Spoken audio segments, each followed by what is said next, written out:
বিসমিল্লাহির রহমানির রহিম। আসসালামু আলাইকুম। সবাই কেমন আছেন? আশা করি আল্লাহর রহমতে সবাই ভালো আছেন। আমিও আলহামদুলিল্লাহ ভালো আছি।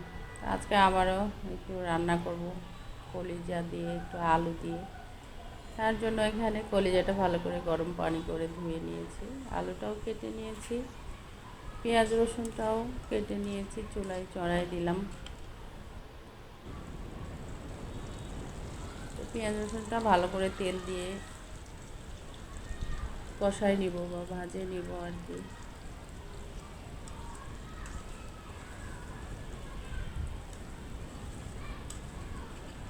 এটা করে ভালোভাবে ভেজে নিব। এই জন্য এখানে তেল দিয়ে দিয়েছি একটু, আগেই পানি ছিল রসুনের মধ্যে, সেটাও ভালো করে শুকাই দিয়েছি। তারপর তেল দিয়ে পেঁয়াজ রসুনটা ভালোভাবে একটু লাল লাল করে নিলাম। তারপরে আলুটা দিয়ে দিলাম। আলুটা আলাদাভাবে ভেজে দিলেও হয়, আমি সুবিধার্থে আর কি একটা কড়াইতেই একদিকে পেঁয়াজ রসুনটা সরাই দিচ্ছি আর একদিকে আলুটা দিয়ে দিলাম, একসাথে করে নিব আর কি। সহজ হওয়ার জন্য আমি একসাথেই করে নিলাম। তারপরে টশলাগুলি আমি দিয়ে দিলাম। এখানে সব ধরনের মশলা একত্রে করে রাখছি, আলাদা আলাদা করে রাখিও নাই, দেখাই নাই। তা আমি এখানে আলুটা এবং পেঁয়াজটা মিক্স করে আবারও একটু ভালো করে ভেজে নিচ্ছি। তারপরে মশলা দিয়ে দিলাম।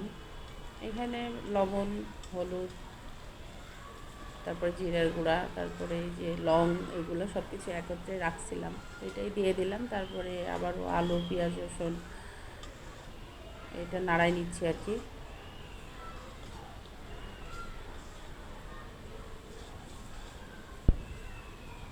তো ভালো করে কষাই নিব আলুটা, পেঁয়াজটা বা রসুনটা সবগুলি কষাই নেওয়ার পরে ধুয়ে রাখা যে কলিজাটা আমি গরম পানি করে ধুয়ে রাখছিলাম সুন্দর করে, ওইটা আবার দিয়ে দিলাম। দিয়ে এটাকে আমি ভালো করে আবারও কষাই নিব,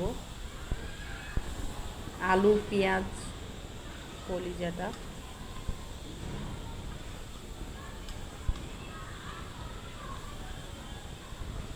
এর আগে যেটা রান্না করছিলাম সেটা শুধু কলিজা রান্না করছিলাম, শুধু পেঁয়াজ দেওয়া। আজকে মনে হলো যে একটু কয়েকটা আলু দিই, তাহলে ভালো লাগবে। এই জন্য এখানে আলু আর কলিজা দিয়েছি, যদিও বা এই আলুটা বগুড়ার লাল আলুটা আর কি।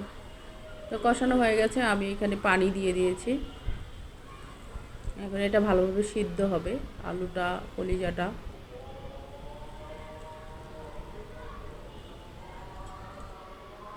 পানি দিয়ে দিয়েছি, তো এখন আমি এটাকে ভালো করে নাড়াই নিয়ে ঢাকনা দিয়ে দিব। ঢাকনা দিলেই সিদ্ধ হয়ে যাবে ইনশাল্লাহ।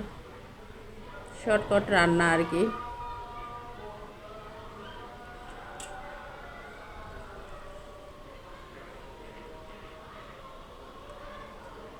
তো ঢাকনা দিয়ে দিয়েছিলাম, তো ঢাকনাটা দেখাই নাই, শেয়ার করি নাই। এই তো সম্পূর্ণ পানিটা আরও একদম শুকায় আসবে। এবার ঢাকনাটা দিয়ে আবারও ঢাকনাটা উঠাই নিয়েছি, হয়ে গেছে আর কি। আমি এভাবে একটু গায়ে মাখা করে করে রাখবো। এই তো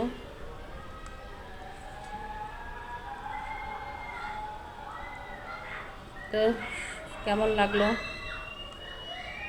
অবশ্যই কমেন্ট করে জানাবেন। সবাই ভালো থাকবেন, সুস্থ থাকবেন। আল্লাহ হাফেজ।